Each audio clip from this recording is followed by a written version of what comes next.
Yo, what's up, y'all? Welcome back to Closure TV. Uh, just want to thank you guys, man. Appreciate you for supporting the channel, the content that I put out here. Uh, First episode went pretty well, uh, and I ain't gonna lie, it's been a little bit rough trying to get everything started, get the channel up to speed, but the thing about it, it's in my heart. I'm trying something new, but I want to do it. I feel like I got to do it because it's that important to me to try to get the content that I'm working on out to everybody and have that discussion. I mean, people might shake their head and say, "I don't know what the hell he's talking about." What is the channel all about? I've got those questions, but being honest, being real, like, I just feel like I got stuff that went on in my life or that I see going on around me that just leave me with unanswered questions. And at the same time, I question some of the stuff that has went on in my life and in my family. Like I know I ain't crazy. I ain't the only one running around here with a jacked up family. You know, different people in their family with different issues that don't get talked about, or been locked up. Family member on drugs, been on drugs. It's all of the above. But that's the whole point about, like I say, Closure TV. This is what the channel is all about. And I'm just dead set on getting this content out to people because guess what? At the end of the day, if what I'm sharing or what we're bringing to the table between me, my co-hosts, my co-moderators, and the guests is bringing to the table, add some value to somebody else's life, that's all I can ask for. You know what I mean? I can't create the solution per se, but I can put some information out there that somebody might be able to take and run with. But without further ado, man, I'm gonna let y'all we're gonna get off into this next episode number 2, Closure TV. If you would, uh, hit that like, subscribe button on the way in or on the way out, and share it with somebody that you feel like we may want to need this content.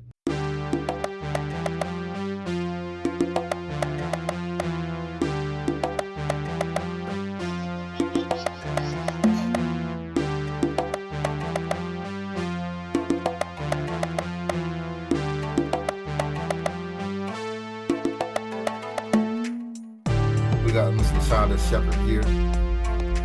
Hey, I wanted to bring you on the call, on the podcast, per se, because we do have an understanding and a history together that is just crazy, in my opinion, when it comes down to all of the stuff that life will take a person through, and then the fact that we met and knew each other as school age kids to now uh, reintroduce to each other later in life and realize that we both got some of the same experiences and stuff like that. But now we got the podcast. So crazy. Look at um, God. if you would uh, introduce yourself. Well, okay. Hey, my name is Shonda Shepherd. I'm originally from Pittsburgh, California, and I am now living in Atlanta. Glad that we hooked up where we can be able to come in union to just be real and kick it and talk about things that we've been through that it also has helped us to build bridges and to speak about things so honestly Mm, and take accountability and hopefully be able to reach out to someone um and maybe it can help them. It's hard out here for people to speak their truth for what's going on with them today because people are so harsh and so judgmental that people pretty much like um are dying on the inside with no because they're too afraid to ask for help. You know what I'm saying? Which makes things worse. What I mean about being honest is um once you can be honest with yourself, it don't hurt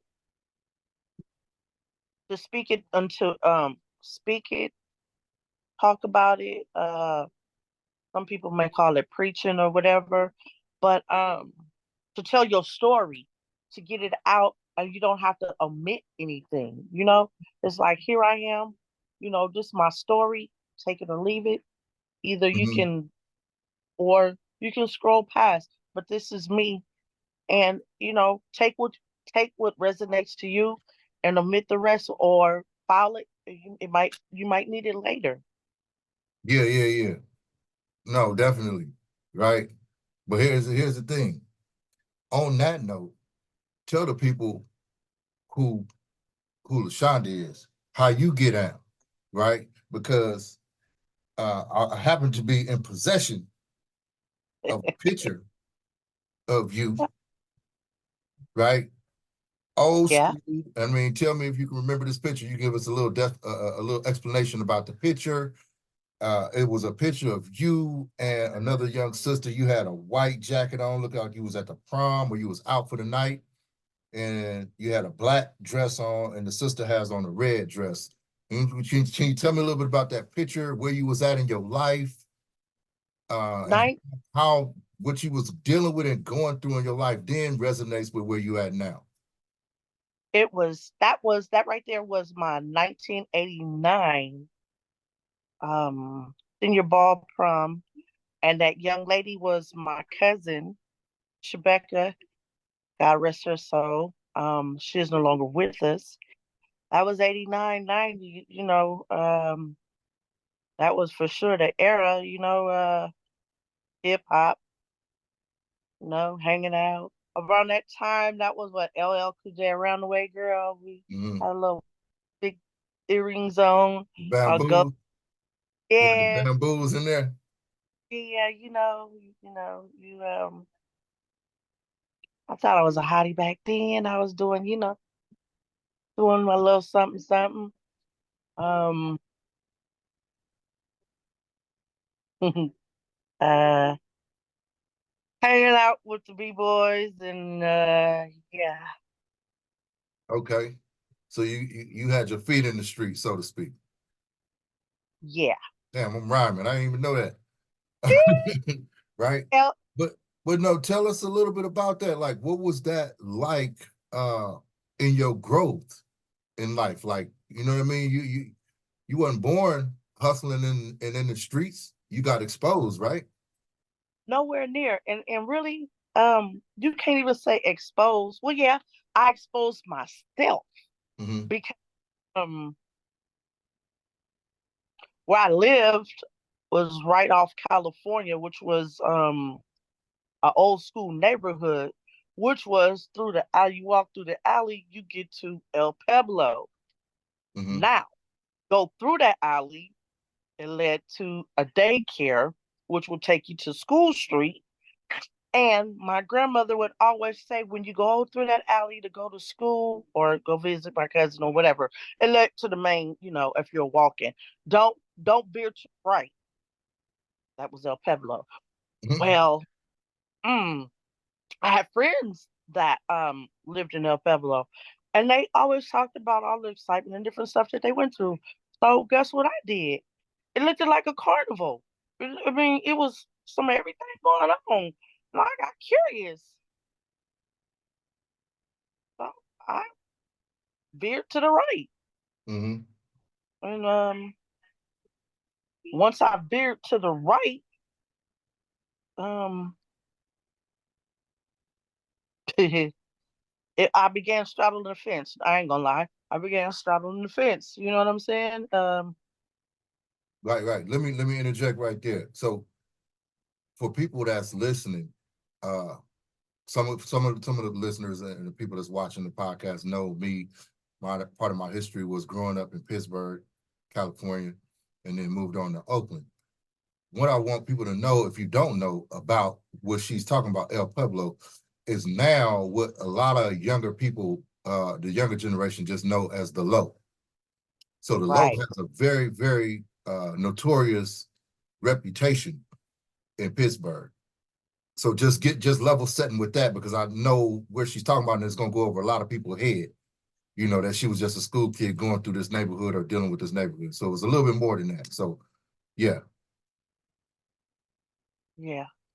Um, yeah, it was like a carnival, man. I mean, people hanging out, um, people playing dice, people hanging on the corner, young girls with the dudes, with the B-boys and gold chains. And I mean, man, it was exciting. It wasn't nobody mama holler, dads hollering out there, get in here or whatever. It was like, oh, this is nice. You know, I'll do. Yeah. I started forgetting how to go to track practice. Mm. Just, um, So you was was you was attracted to the lifestyle and the glitter and what was it, power, prestige, anything like that? at that time it was like I was living with my grandmother. Myself and my mom was living with my grandmother because my granddad had got sick. So my grandmother needed help. So we moved in, back home and everything. So I had neighborhood friends, and well, all of us. There was a few of us, and we were all told not to go over there because they wasn't wrong. Now that I look at it, I guess maybe I should have waited a little bit longer or to venture. But at that time, it was fun sneaking, sneaking in, sneaking out. You know, till I got caught. Mm-hmm.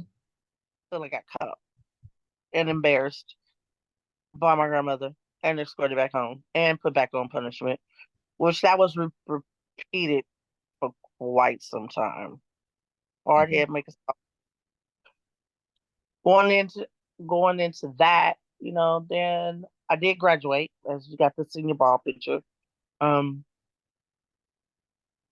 thank God for that. I graduated pregnant, but yeah, I graduated. You know, uh, when you are protected from certain things and you sneak and do things, sometimes that's what happened. You know what I'm saying? You graduated pregnant. You was pregnant, and then soon after, I guess shortly after that, you had your first child. I did. I graduated in June.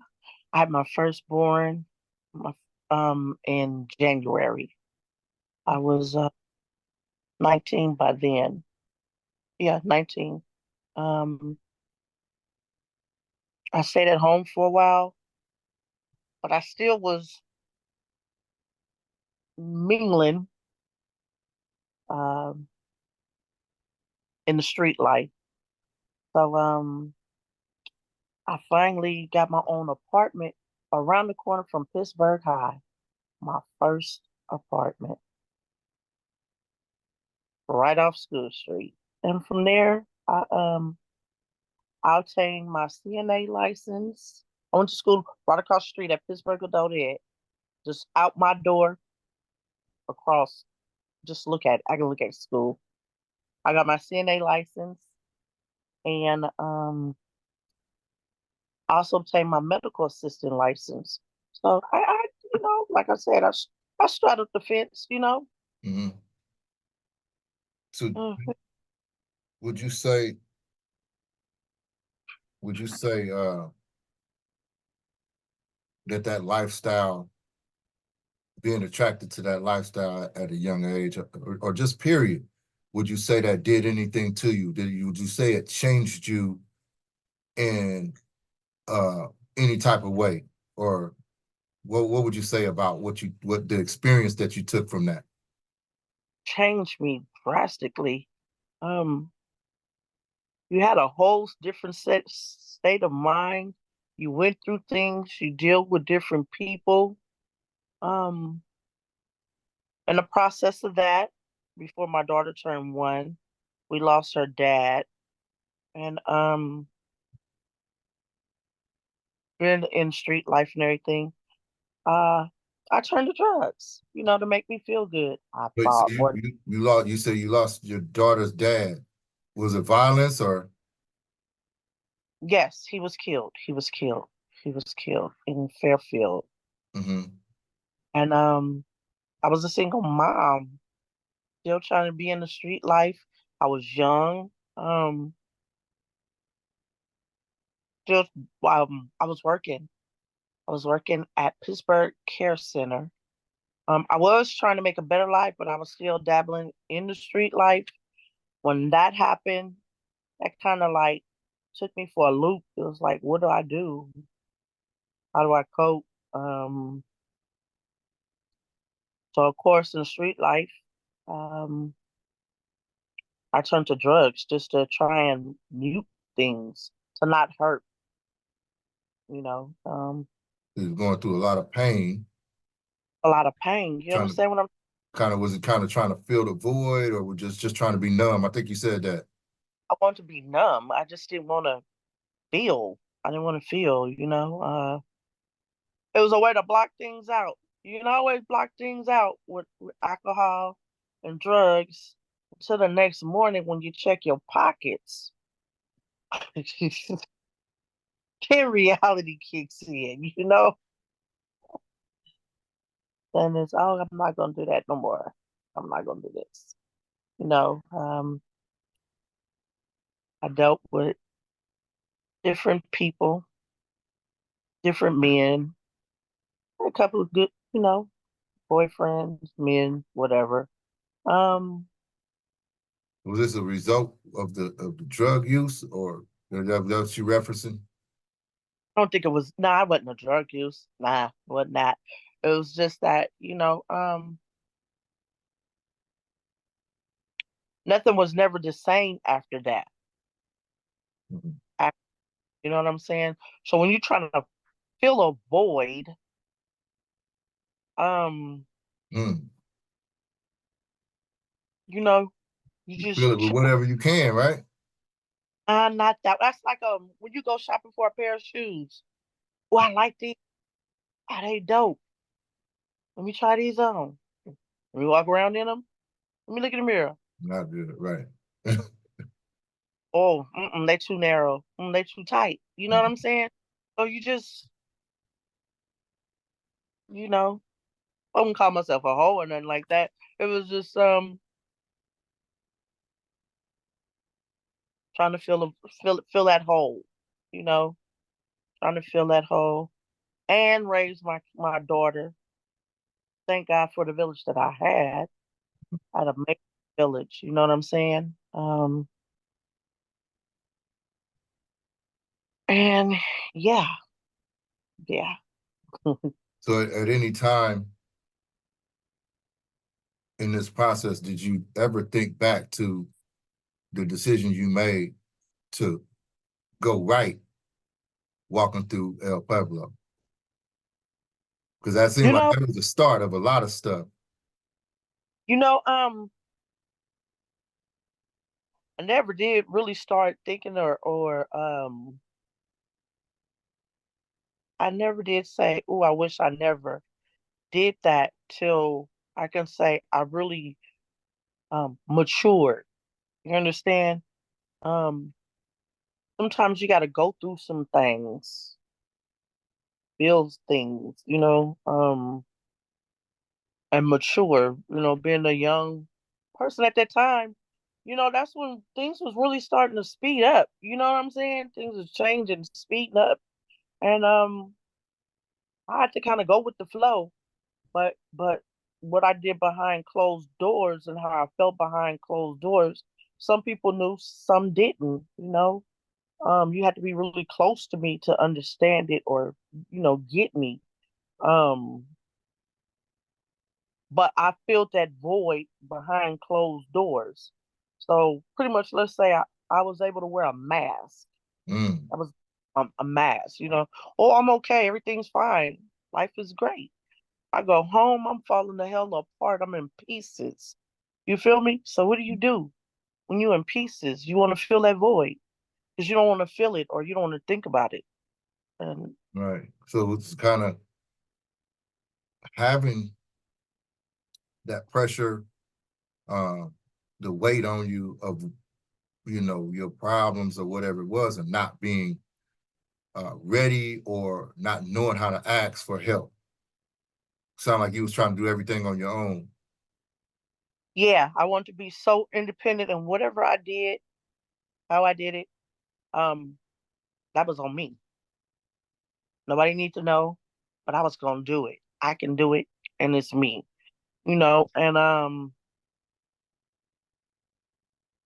man, yeah, that was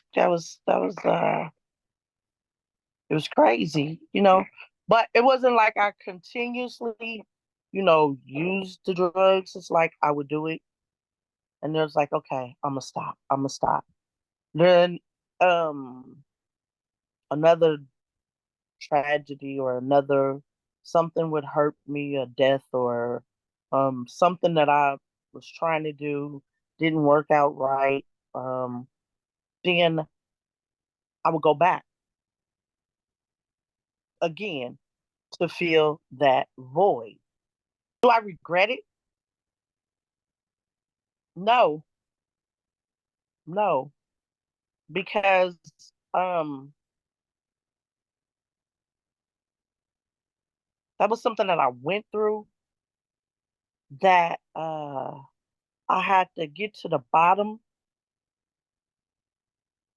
And once I got to the bottom, that's where I found the real me. Mm. You know what I'm saying? I was just a child trying to play a grown person. Even as an adult, uh, I still was trying to figure it out and just move, shake and move. You feel me? And once I got to that lowest point, uh, that was after back it up, back it up, back it up. That was after I got married, Mm-hmm. and living a fast life then. Uh,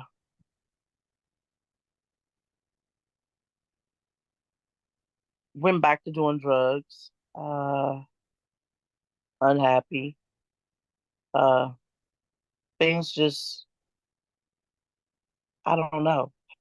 It just wasn't that white picket fence or always happiness, everything smiley, gravy or whatever, like you always think. And problems occur, things. And when you mix drugs and alcohol and stuff like that, what's next? Domestic violence, you know? Um, they go to arguments, the fight,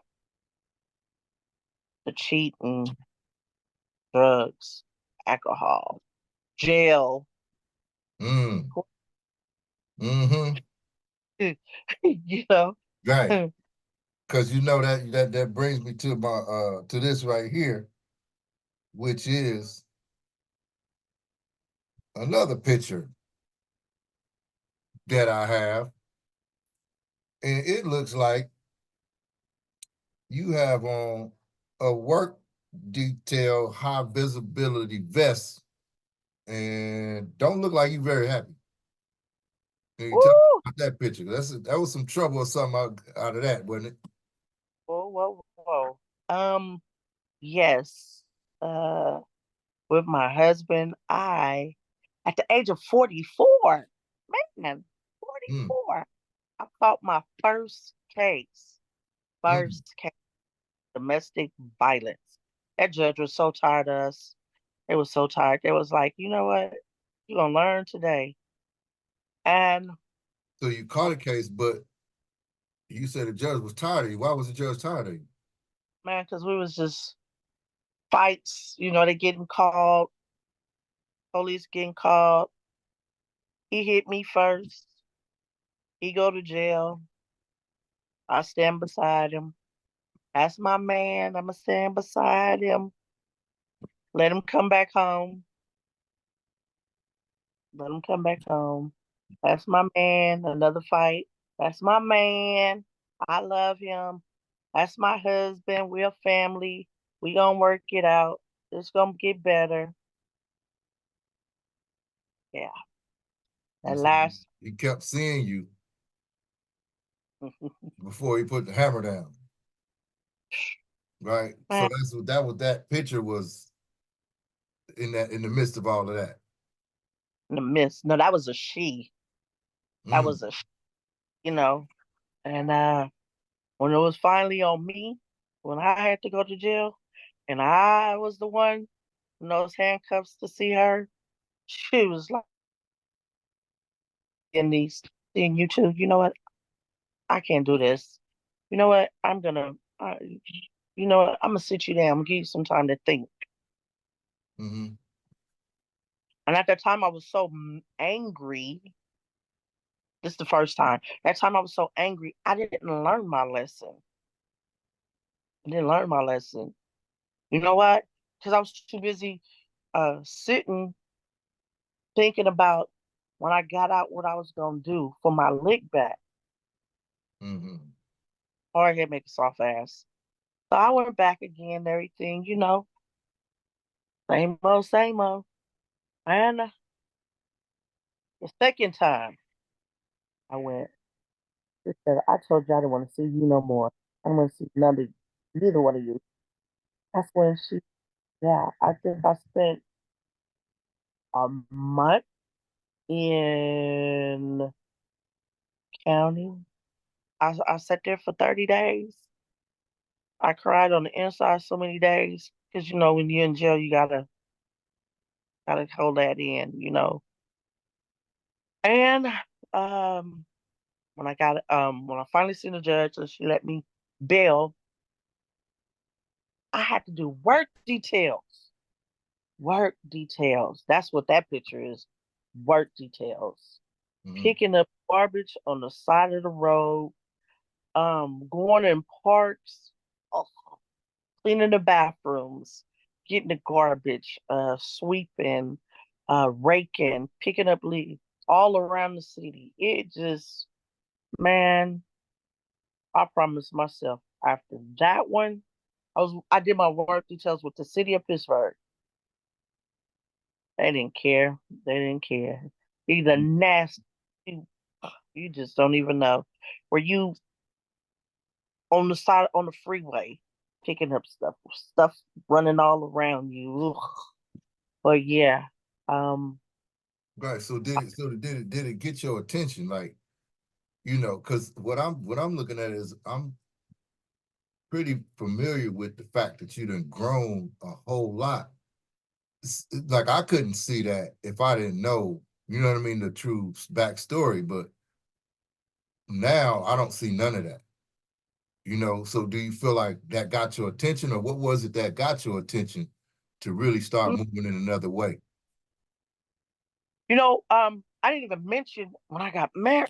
While I was married, I made two more kids, and Mm-hmm. it's like by that time I'm 44 because I had my second at the age of 27. I had my third at the age of 29. Okay, by then 44. My kids is damn near grown. I got two daughters Mm-hmm. and a son. And my daughter was in Atlanta. She graduated, went to college, and then she got a job here in Atlanta with Delta Airlines. She doing her thing. What am I doing? I got another daughter, and it's like one day, this lady told me, she was like, you know what? I was getting close to me being done with my work details. She's like, I don't want to see you back here no more. I know your mom. I went to school with your mom. And I know this ain't what you're supposed to be doing. I was like, yeah, okay, yeah. But you grown. I'm like, yeah. She was like, just remember this. You have beautiful kids, your daughters especially, and your daughters you are your daughter's mirror. So I asked her, I go, what you mean by that? She said, everything your daughters see you do as they grow up, they wind up mimicking you. That hit hard. Now I'm a person that everything I hear, see, talk about, before I lay down, I'm running it all back in my head. So that really um that hurt me, but it woke me up because it's like, man, um, I don't want my girls to be going through this. You know what I'm saying? And yeah, it woke me up. It did. I started moving different. You know, getting it together. You know, I did. I wound up getting a divorce. Well, he wound up divorcing me. Uh, um, my dumb self. Rewind. Go backwards. During the time, I was asking myself after that lady talked to me, am I the dummy? Am I the narcissist? The manipulative one? Am I scared? Mm-hmm. What keeping me? What am I doing? You know what I'm saying? Right. What So do I you need? kind of taking an inventory of yourself. Yeah, you know what I'm saying? Um, Like, what's wrong? Why, why am I stuck? Why? I mean, you know, this ain't right. I got to get it together. You know, start looking at my girls. I'm thinking, if I ever see one of my daughters in one of these situations, I know what I'm gonna do. I'm gonna go bad, but I don't want to go bad when it's me that has shown them that way. right. Okay. So I went back again, dumbass. Mm. Another blowout. And this dude fighting drugs. It's bouts of each one. One the whole time. Right? Yeah. You know, and every time I go back, I can, I can just say this.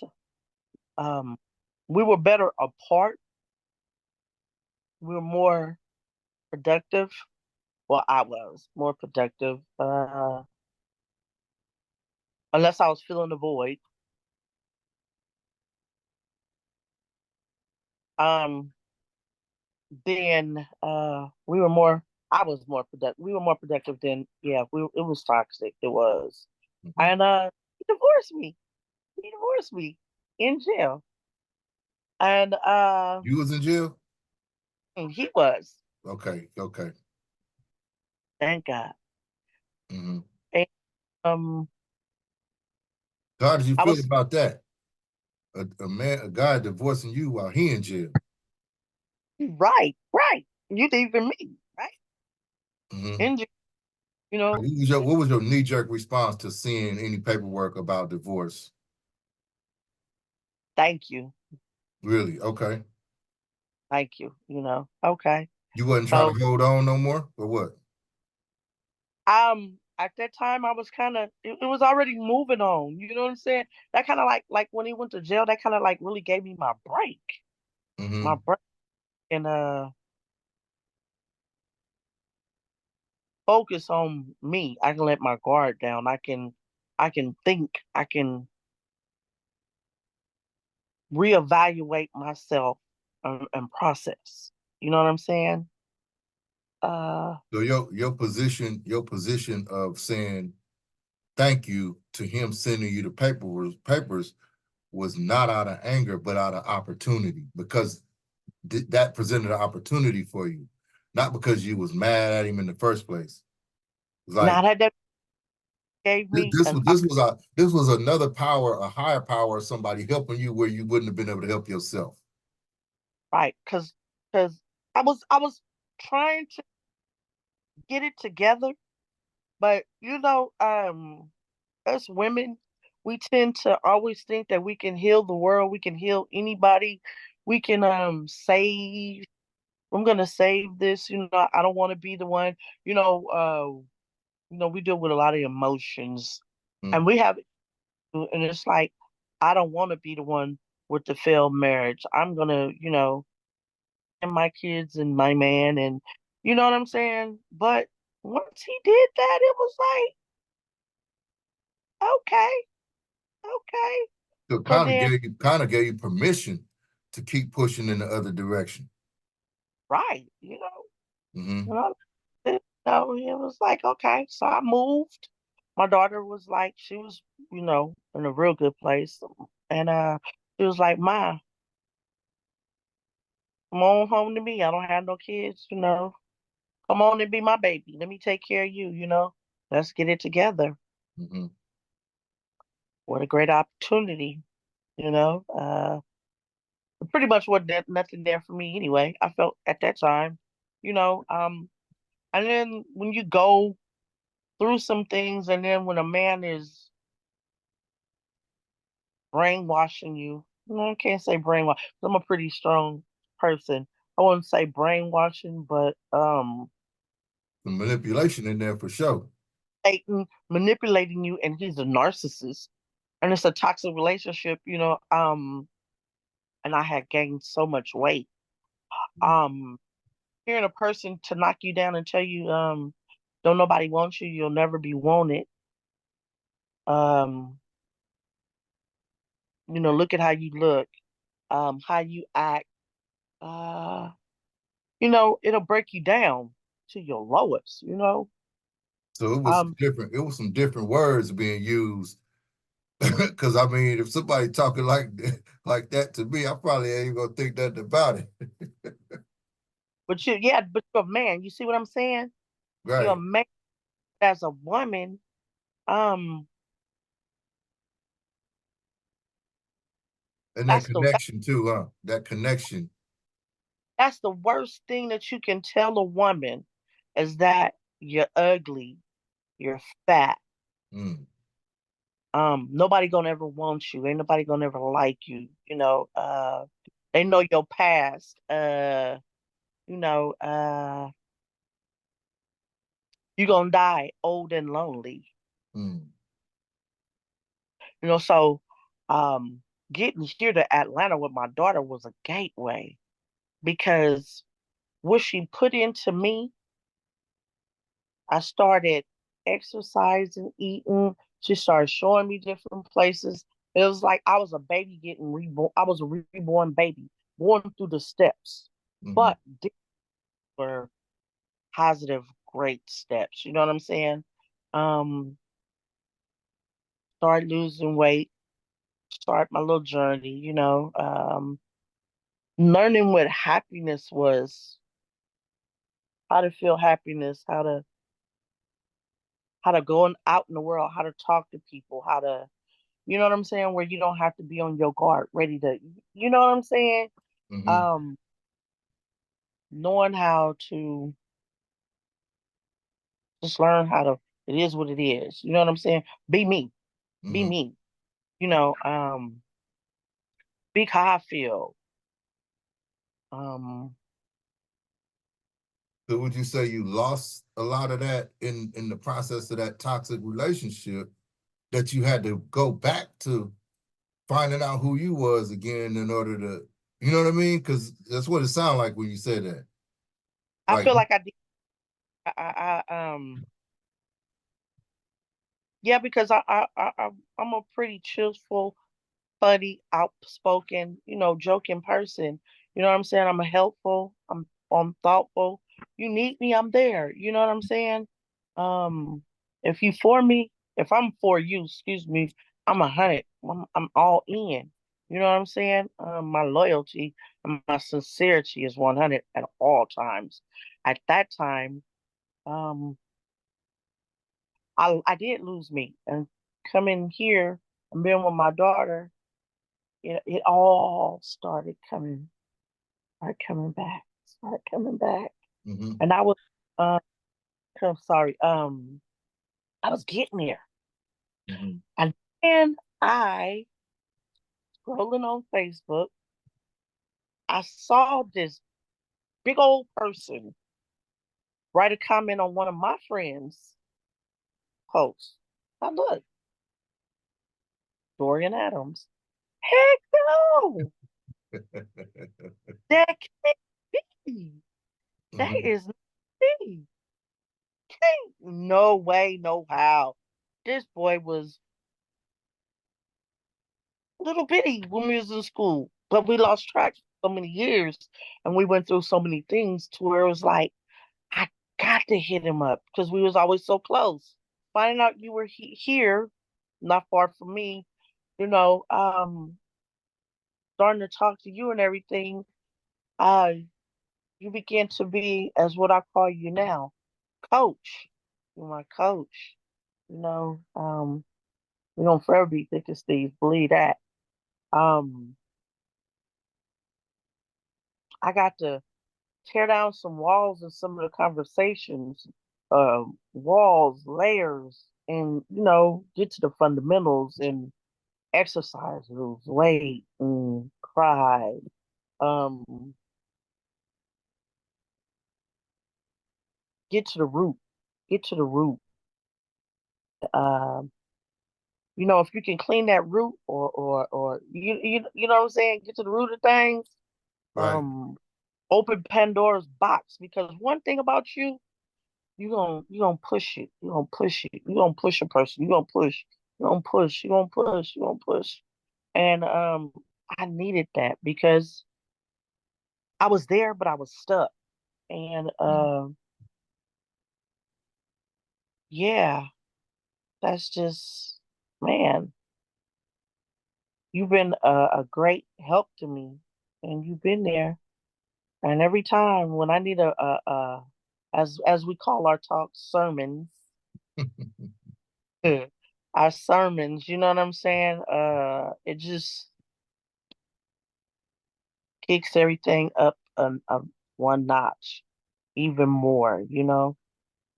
And I love you for that. I love you even more because the most two tragic things I went through, the death of my mom, and the worst one, the death of my firstborn, my daughter. Um, you was there, and you wouldn't cut me loose, even when I was trying to cut you loose.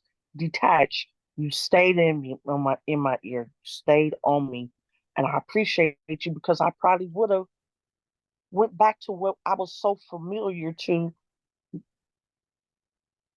filling a void, Mm-hmm. filling. But instead, thanks to you, my daughter, my son, my family, but and my cousin, I'm thankful for y'all because I'm still stepping. And every day I wake up, I get another chance to keep on stepping. And I'm 53. Mm. Oh, I, damn. am still young. I'm still kicking. I'm still eager to learn. You know what I'm saying? And I just, there's some things we talked about, we hit on or whatever. I'm just so thankful. I'm thankful. I'm thankful even to be here because there's some things that I haven't shared all the way, you know, which we said it would be a part two where I can get more depth of it. Um, I'm glad to be here, be free, be alive. Uh, and I would love to share my story, to go and talk to other women and let them know, you know what I'm saying? Rise up, queens. Come on, we got to know our worth. We got to learn how to take accountability for what we've done. Mm-hmm. Di- Sit in it. Once you take accountability for anything that you've done, that means you're ready to sit in it, feel it, hear it, taste it, smell it, get all that. Get dirty with it. You know what I'm saying?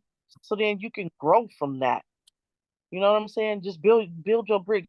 Don't build your bricks to whereas you gonna hide from it. And that's sometimes what we do. When we get over stuff or we're feeling better or whatever, we want to bury it. We want to forget about it. It never happened. And then there's something, some kind of way, it'll come and knock on your door. Mm-hmm. You don't know if you haven't processed it.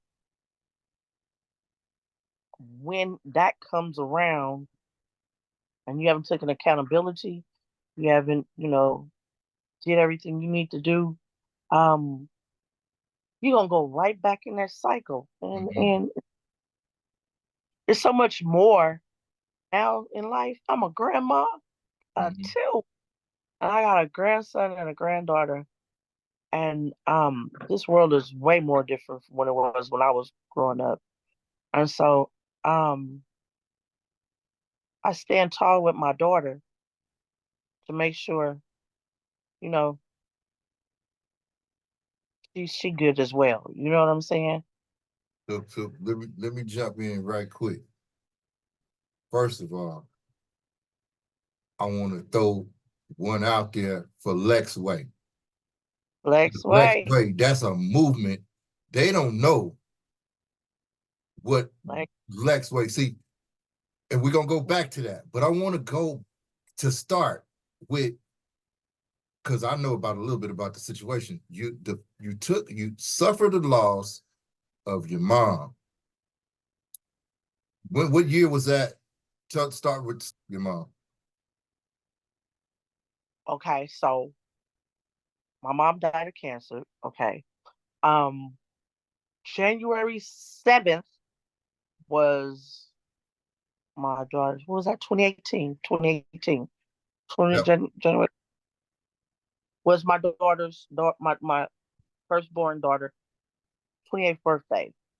So wait. Your mom, your mom passed? In 2018, I'm getting to that. So January 7th was Alexa's 28th birthday.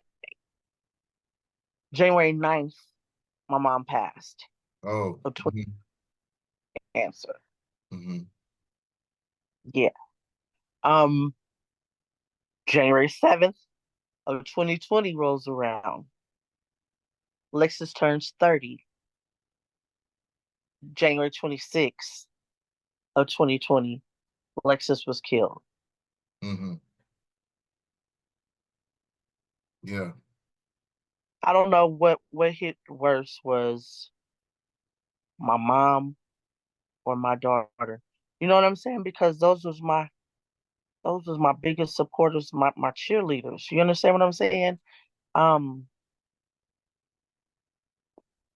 they believed and pushed me harder sometimes than I would myself. And forever grateful. But about that Lex Way. Lex Way. Yeah. Now tell them about the Lex Way. You started basically a movement for your daughter. Lex when my daughter was killed, I had to really step up and put my big girl panties on. I had to move things, get things in order from Atlanta to California. Um, my daughter worked for Delta Airlines. They were great. Big shout out to Delta Airlines.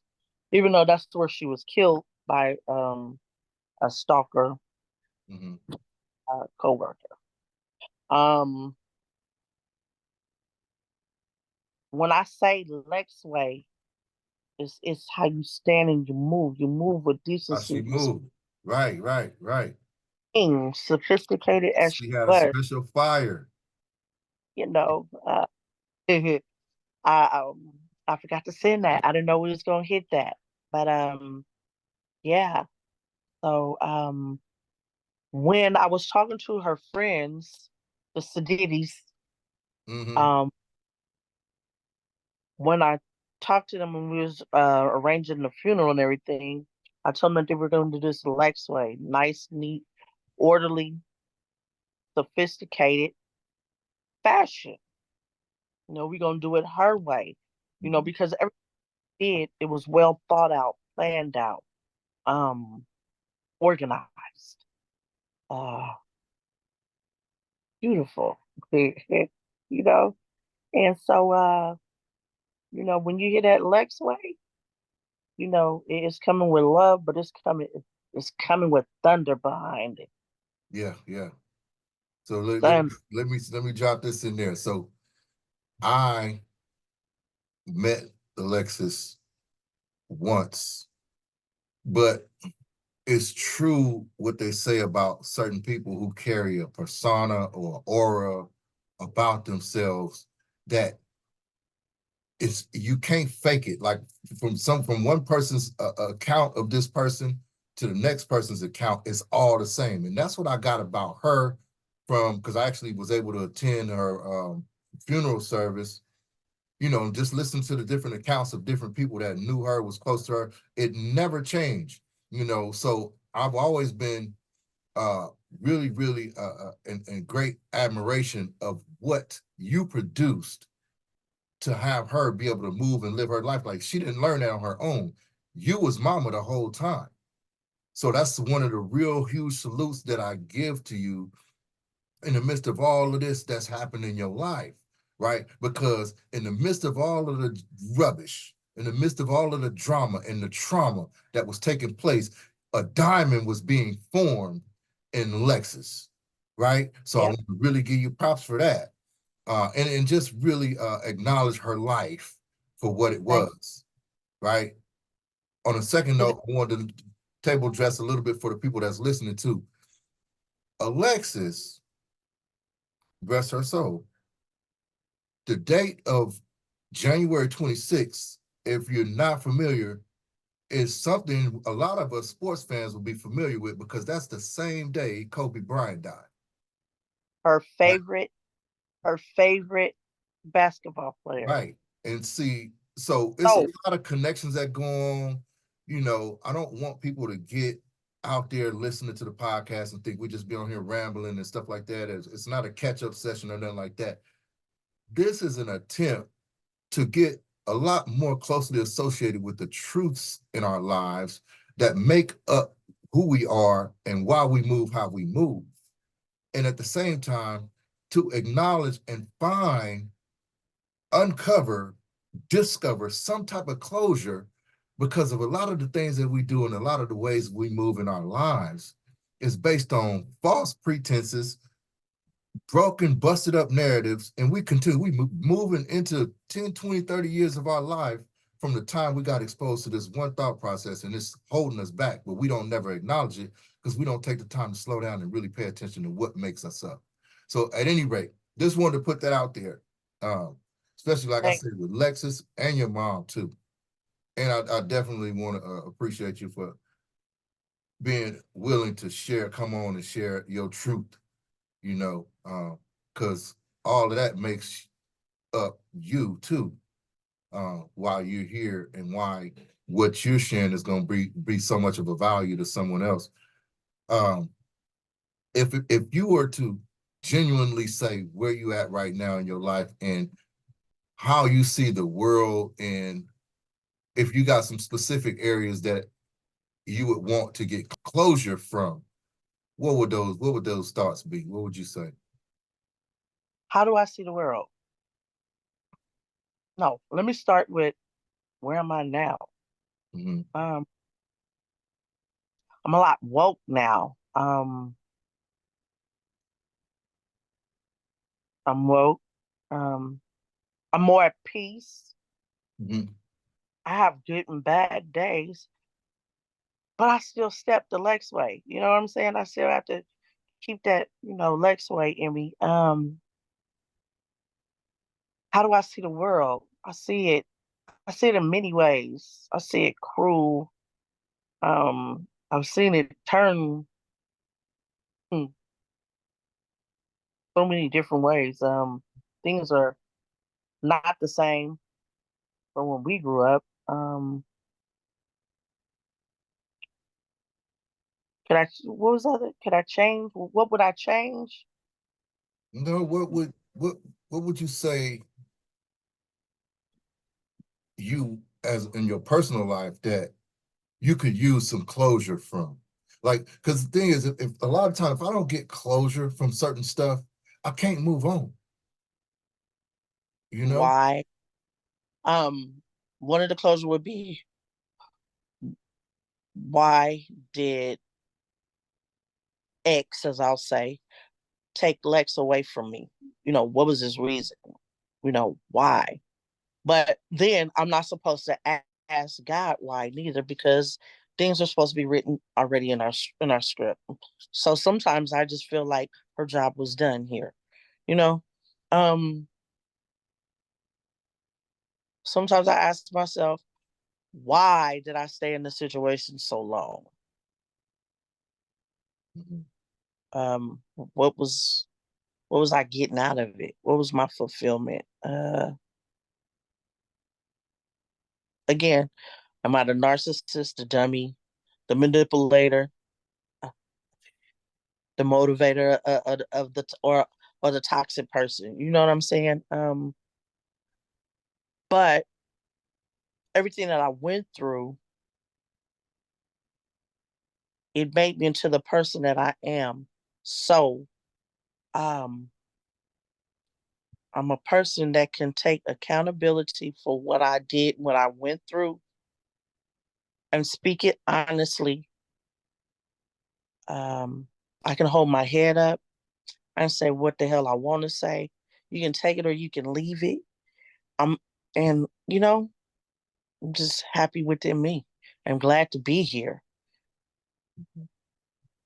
Glad to be a homeowner. I'm glad to be a loving grandmother. Love my babies. Here for my son and my daughter.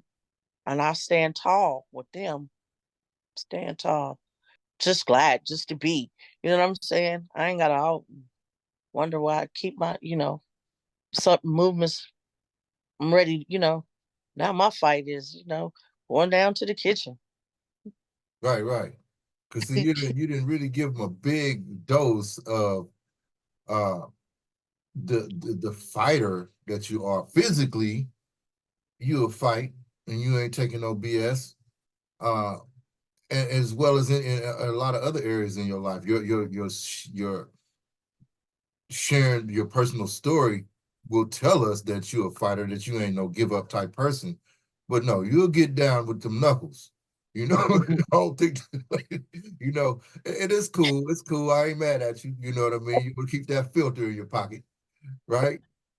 But yeah, no, I'm I a grandma. appreciate you. I appreciate it. Because sometimes that don't need to come out, and I understand. Um, I try yeah, to keep, yeah. under the wrap. Because you ain't, if you handling all of this, what they probably don't know as well is pretty much on your own. So all of these trials that's been coming at you from since I reconnected with you, you've been doing this on your own. You ain't asked nobody for no help. You got it done, you figured it out and kept it pushing, and kept being the glue to the situation in your family, you know, Yeah, and everybody yeah. is built to do that. I can honestly say, now listening, talking to you and listening to myself, um, I don't even know how I'm still stepping. I really don't, Mhm. because I don't even think I've had to be strong for so many people for so much that I don't even think I had a grieving point yet. And if I did, um, it must have been real short because the show still had to go on. And when I wake up every day, that's my thought. There's times I done dealt with depression, then gave me medication for it. But I was bipolar, whatever, they gave me medication for it. High blood pressure, um, diabetes. Got up to 300 pounds. Mm. Uh, uh, I'm down now. Oh, I'm at 202. Yeah, see, look at that. That fight don't stop. Because I remember us working on some workout plans and stuff like that for you, and it kind of teeter-tottered just a little bit. But I remember you kind of getting a sticking point at about 230 for a while, but then you would drop down to about 220, and it kind of kept fluctuating. Yep. 202, that's an eyebrow raiser for me because I know that you done made some moves. Yeah. I think the last talked, I was, what was it? Was I 220? I think I was back up at 220. That was always at, or was it 215? Somewhere around in there. But yeah, it's been a rough. Oh, backing up on what I'm saying. I don't take none of my medication, no meds no more. Don't need Just eating, you know, praying. I haven't found a church home here yet. I do keep God in my heart, but I am more honest, open, and I'm back to being the cool shine, you know. And one thing about it, I'm glad to have a coach like D because I can call him and be like, church, church, you know. And if you're going through something, find you somebody who you can trust, somebody who you have something in common with. So when you're talking to them, they not saying, "Oh yeah, I understand." "Oh yeah," or they want to, well, you know, they say, or anything like that. I don't want nothing like that. When I go and I have church with D, it's like, you know, you remember this, or I can remember why. You know what I'm saying? And we can talk it out from the root. We can clean that root up. It's like a cavity.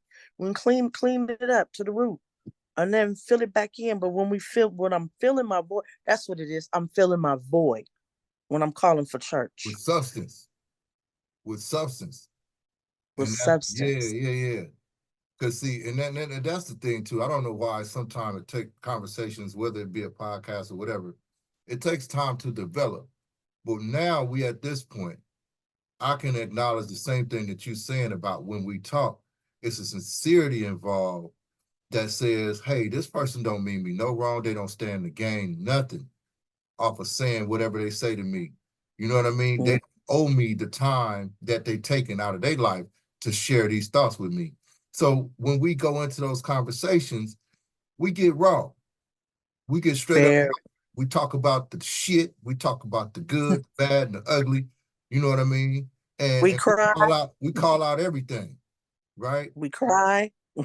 Right. And the peers, you know what I mean? Hey, ain't nobody got to be having their eyebrows raised about me saying I shed a tear. I'm a man. I'm a grown ass man. But you know what I mean? For somebody that I got a heart for and I've been connected to, I'm talking about since yay high to a grasshopper, right? Going to Central Junior High School. They better quit playing, right? Quit playing. Quit playing, right? You know what I mean? Had to walk through the law on the way to school too, right? Central ain't even here no more.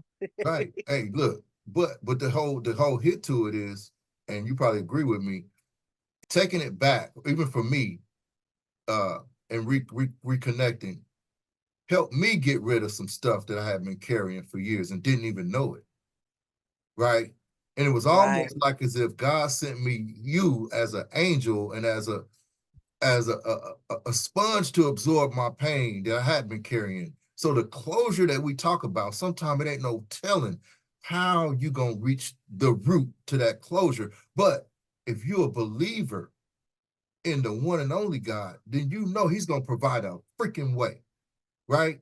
And when the opportunity comes, you just open your mouth, open your arms, open your heart, and you pour and you receive, right? And the pain, the closure that you were seeking is going to be done. And you're going to walk away a whole new person, right?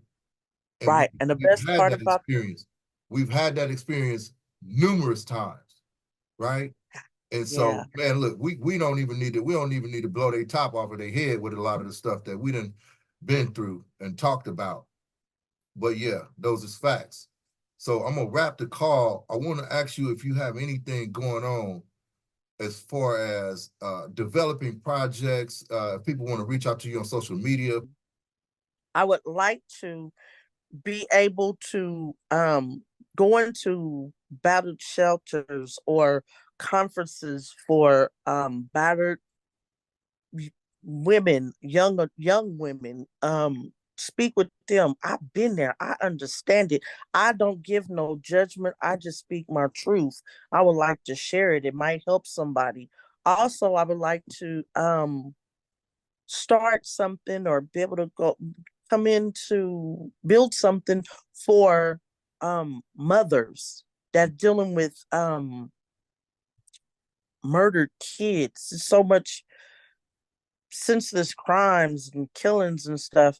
I would like to be there to help her make her way. Because sometimes one thing I do understand is at that moment you can't think.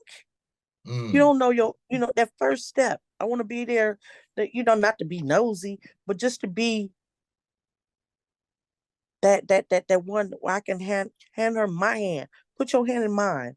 Let's mm, walk this together. You mm, know? And I would love to stand on that stage and speak my truth and not, I don't want no sympathy or nothing like that. I want to be able to reach out to somebody, somebody who's afraid to, or afraid to talk to someone, or don't have anyone to talk to. You know mm, what I'm saying? Hear me. And maybe what I'm out of my words that I'm saying, I can give them some confidence or some keywords, some keynotes or something. You know what I'm saying? Because I learned this on my own. mm, I learned this on my own, and with the love of my family. But I did this, and if I did it with a little bit of knowledge, mm. they can too. Keep on stepping, queens. Come on. Yeah, yeah, because you one of many, but a lot of times, you know, you get sheltered off into your own thoughts and your own corner of the one room you got in your house or whatever, and you try to fight your way out from there, but it just gets darker and darker, But what I've realized too is that there's a lot more people going through what I'm going through. But if I'm not able to reach out, you know, right then, that's what's gonna kind of hold me back, and that's the Mhm. same thing we're talking about. We're talking about closure. I can't get no closure if I'm hiding from everything. You know what I mean? And so definitely I'm gonna keep looking in the direction of community resources and stuff, because that's part of what we do on this channel, on this podcast, is seek out community resources for everything under the sun that has to do with the afflictions of uh, our society, what people is going through on a day-to-day, closure. You're talking about mental health. We're dealing with all of that, depression. You hit a bunch of stuff, just removing myself from the addiction of a fast-paced lifestyle, which has a lot to do with hustling, getting over, being fast, conning people, being slick. You really shiesty. That's what you really is. You really trifling, right? Because you ain't moving, you ain't using that power that you have. It's a power that comes with being able to finesse. But if you're always using it for bad, that's shiesty now. That ain't the same thing as if I'm using my finesse to help somebody, like Peter Pan. What was the guy name? The Piper. Was that him? Mhm. The guy that was Robin Hood, rob from the rich and give it to the poor. I don't know who I'm Right. talking about. I'm talking Right.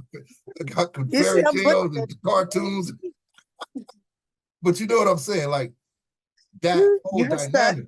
See, you taking something from somebody a lot of times bad, but when you robbing from the rich, giving to the poor, that was kind of you uplifted as a savior to the people that really needed it. So that's what we're doing. We're looking for ways to implement processes that's going to help and not take away. That's one Uplift. of the programs I was in that always talked about I can only keep what I have by giving it away, right? Mhm. And so it's not about being selfish. It's not about saying I know this, so all y'all ain't shit. You know what I mean? It's about saying I know this, and I'm gonna help you learn and understand these processes. So now we can duplicate ourselves in the community, and it'll be more people like us instead of just me. Because at some point, if I really mean well, I'm gonna get tired. If I'm the That's only one right. that know this stuff, I need to tell somebody else and let them help duplicate this process over Pass and the over and over. baton. Right. So Pass that anyway, baton. I'm done with my little rant. But like I said, community resources, be on the lookout for stuff that you can use, and that's chime back into the comments on the podcast with community resources that you come up with. Because even though you're embarking on that on a personal level, it may be a resource and a hotline or something, that a center that other people can call when they see the podcast is going to offer resources. So that's what we're trying to do. Right. Thank you for having me. Yeah. Thank you for giving me the courage, because I've been dodging you for a while. I'm like, okay, today's my day, and I thank you, and you also kind of help me. Whenever we communicate, preach to each other, each one teach one, as we usually say, at the end of our convos. I feel lighter, because you get to unload so many things. And I too still hold on to a lot, and I deal with a lot. And to be able to suppress it, but in a positive way, and maybe in a way where I can help somebody else, that made me feel good just now. Right on. Yeah. And then believe me, it's gonna grow exponentially. Just because your honesty, and you spoke about that a lot, and sincerity, So let's let this one fly, and we're gonna let this one fly the Lex way. Lex way, all the way.